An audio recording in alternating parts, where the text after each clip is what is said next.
So we'd like to welcome you, and since we have had so many registrants, it showed us that there is actually a need for to talk about teaching and media management, and to reflect upon ideas and visions, and maybe exchange or share experiences in teaching. And this is what we will do today. So why did Katja and I had the idea to come up with this? To organize this event. Well, we both love teaching. We also love research, but we also do like teaching. And if we are honest with us, most of us are scholars who divide their times between research and teaching, and also administrative stuff. And if we are really honest, then most of the time, or a lot of time at least, goes into teaching. But if we go to international conferences, then what we do talk about is research, and it's not teaching. We don't really exchange our experience and thoughts about teaching, but more about research. So we thought we might be missing out on an opportunity of information exchange. And so we thought it might be good to get together and talk about teaching, which we will do today.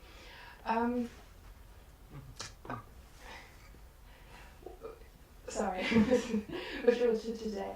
And where else is, what place better to talk about teaching than the annual conference of the European Media Management Education Association, because we have the education right in the name of Emma. So we would also like very much to welcome thank the board for making this event happen to us, and also like to thank our sponsors, and especially John Oliver, who's been sponsoring this event through the Bournemouth University, so everyone could attend to this for free. And we also will have a nice coffee break later, sponsored by Bournemouth University. So how will we go about this today? We will have first Kati, who will present us the results of research of an online survey which we conducted in last year, December I think it was, among EMBA members. It was an online survey about teaching media management, and I'm sure some of you have filled out the survey, and you probably are interested in learning about how others have filled out the questions or have answered these questions. And then we will have 3 more presentations, and after the break we will have a roundtable discussion. So, Kati, the floor is yours. Thank you. So I'm not very used to this, to talk with the microphone. Can you sit up? And then it's not a Mac, so I'm lost. Does this work, this Britney Spears microphone? Maybe. Because I'm more kind of a walker and talker. Yeah, it works. Yeah. But how? There's the on button on top.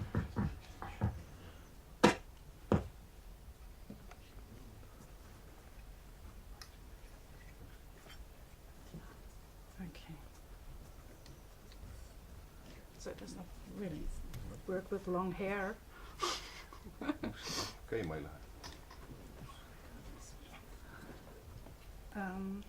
Yeah, maybe I just take this one. Peal on see nupp, It does not really peal hoidis fit ta peaks tule põlema panema. Okay, I just take this one. No matter. So, okay, my part today is to present the results of a study I did together with Ulrike, and I have to switch forward. It's on the media management education challenges, key themes, and pedagogies. And first of all, thanks of all of you who filled out this questionnaire and who supported the study. We started from the presumption, what we know from prior research also, that media are in a change, and we are all familiar with this. And practitioners and scholars alike highlight the urgent need for a transformation in mass communication education and media education in general. Or as Pavlik puts it, media are undergoing tumultuous change, and media education needs an equally profound reinvention. Educators need to transform media education at every level, from the nature and work of a media professional to the content, organizational and financial structure of media and their relationships with the public. So this reflects some issues we face in our usual work, in our daily work in research and teaching especially. So this raised for us the questions, how do media educators deal with these current changes in the media environment? And how do they incorporate active learning principles? What topics do they address in their teaching? And what challenges do they perceive as being most crucial in their teaching? And from the theoretical background, I just want to put it very briefly and in a nutshell. We know that media are in transition. We know that this has some implications for media education, but what implications does this have? We are all familiar with these different changes occurring on all levels, like technology, globalization, but also media usage patterns, and the big three, and caused also by the three big C's, like convergence, consolidation, conglomerates. And this is something that has consequences for educators, and we identified three main issues and three main challenges for media educators, being the first, interdisciplinarity. We know that interdisciplinarity in media education links to a multitude of different research disciplines, such as audience studies, economics, management, political science, just to name the most important ones.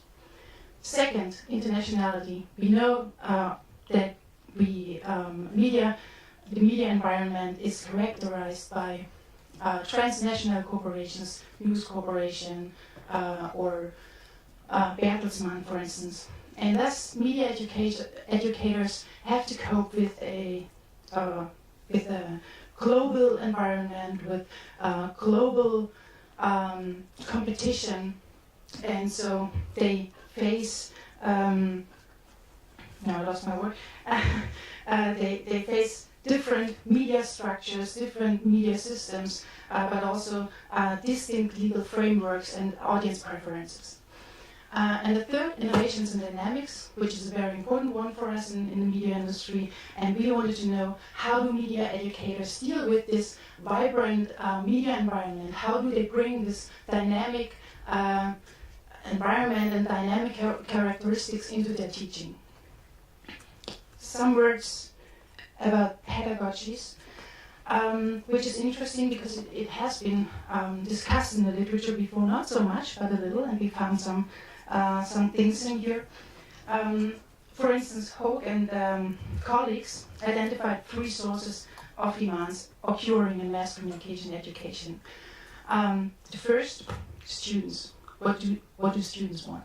Students want current information. They want hands-on experience more than research issues. And then we have employers. What do they want? They want graduates with team orientation, problem-solving skills.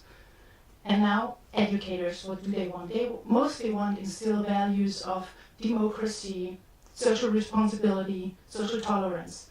So these are different interests that have to incorporate it into mass communication education and media management education.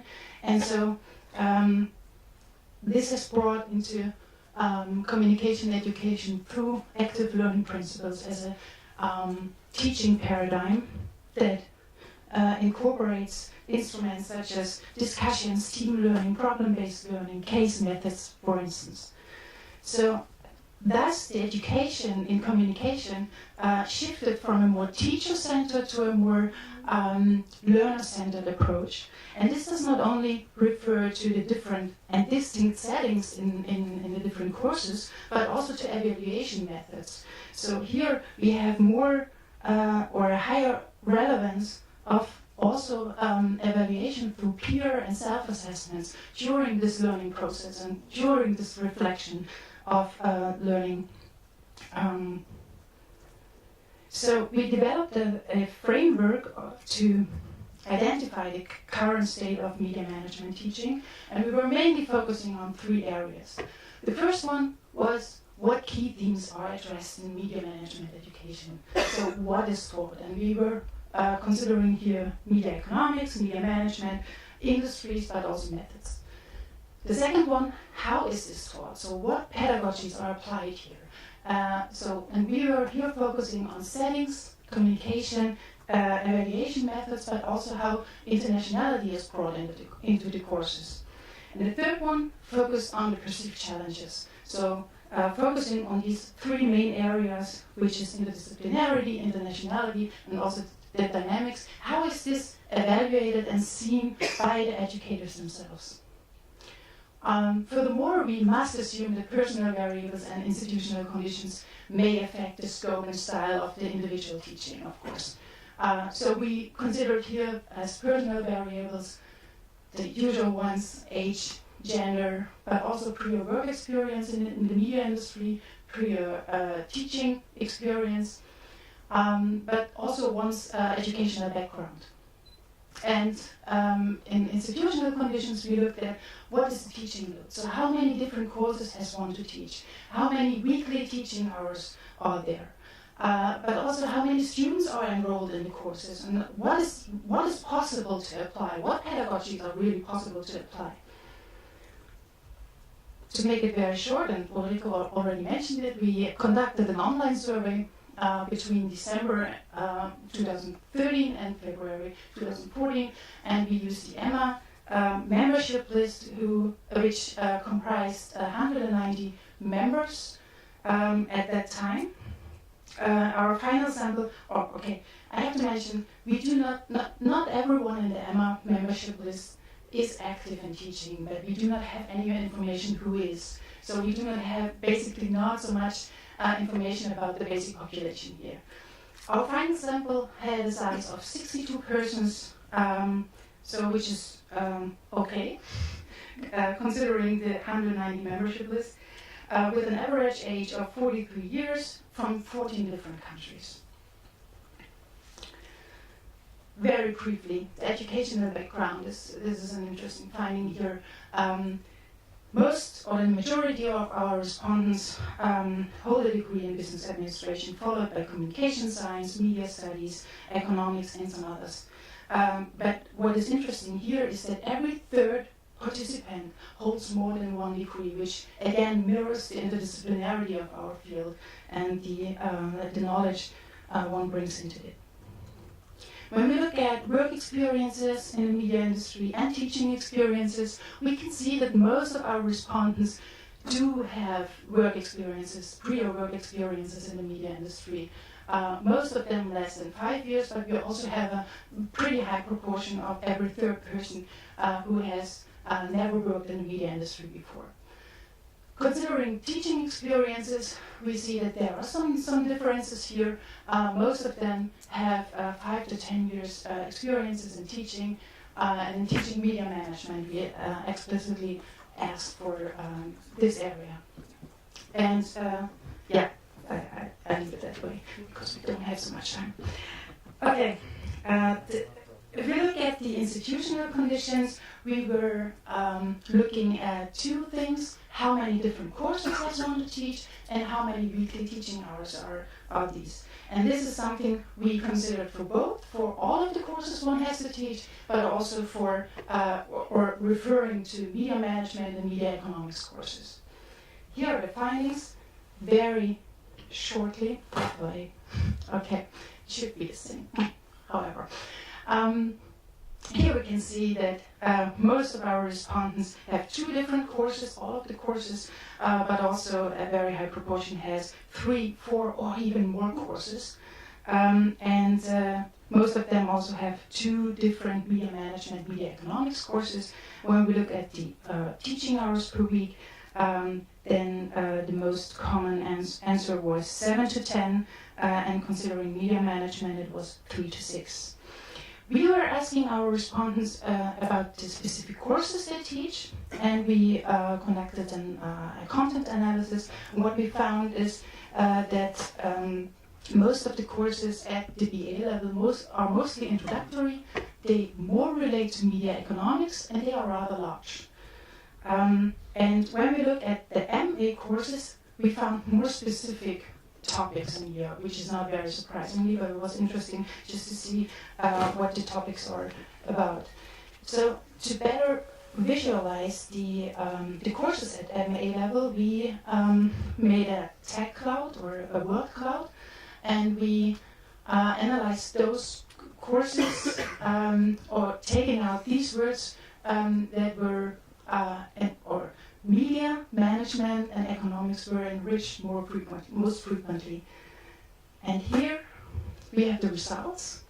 So what we can see here is that these courses more reflect on research issues, business models, production, project management, so it's more specifically.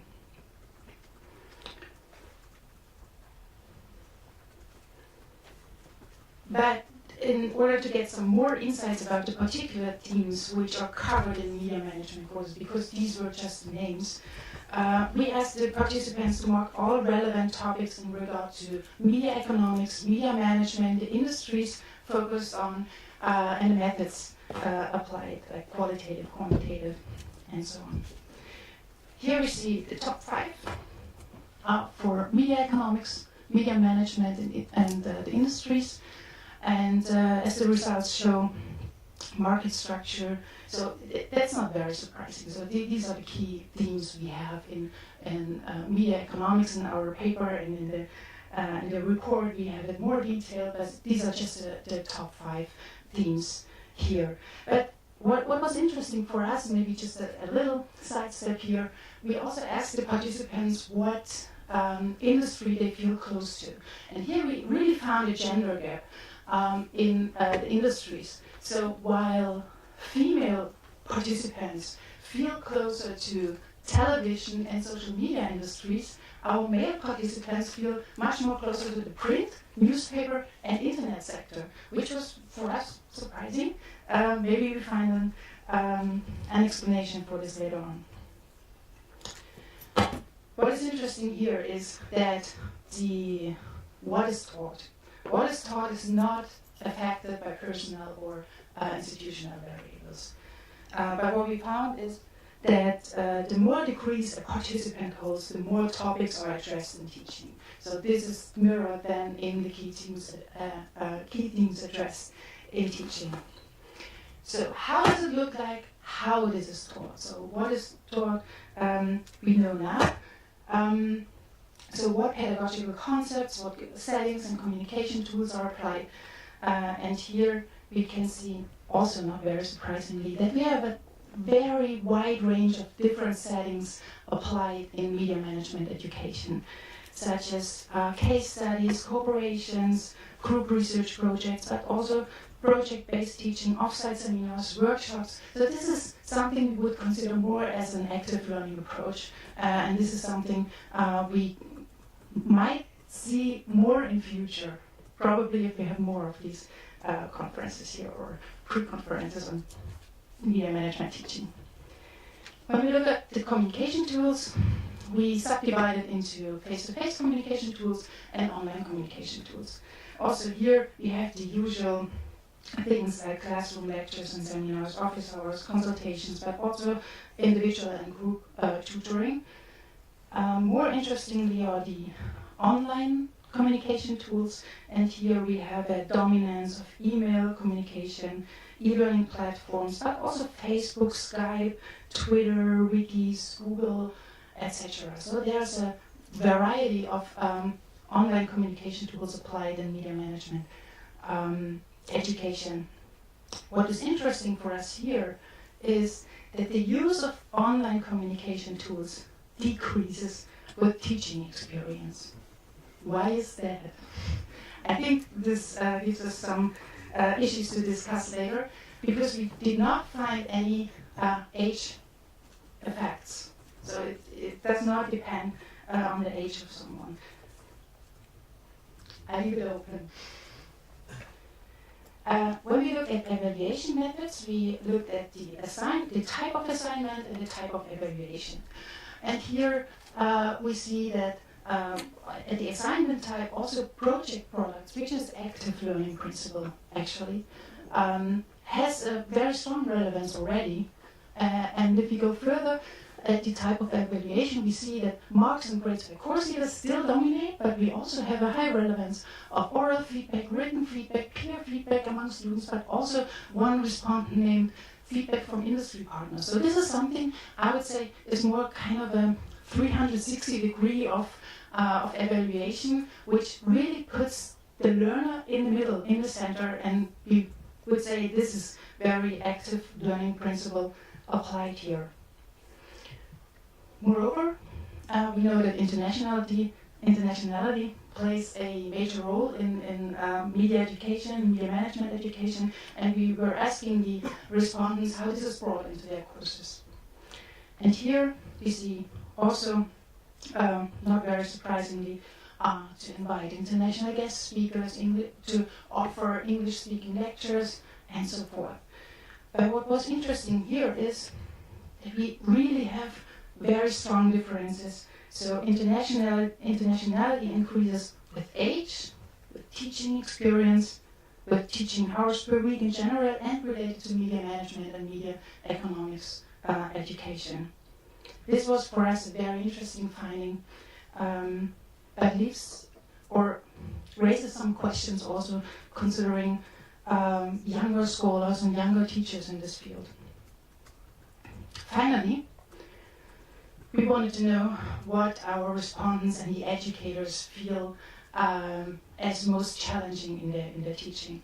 And the top three here are the dynamics, the interdisciplinarity, and to include the role of social media. But we do have some very strong differences and significant differences considering prior work experience, gender, age. These are the most important ones. And I just put some example in here. When we consider the age group of 43 years and younger, or no, up to 42 years, we see that the first or the most challenging issue is to predict future professional career outlines for the students. That's the most challenging issue. And second, to generalize across different media industries. And third is dynamics and interdisciplinarity ex aequo. And this differs from the issues and challenges perceived by 43 years and up.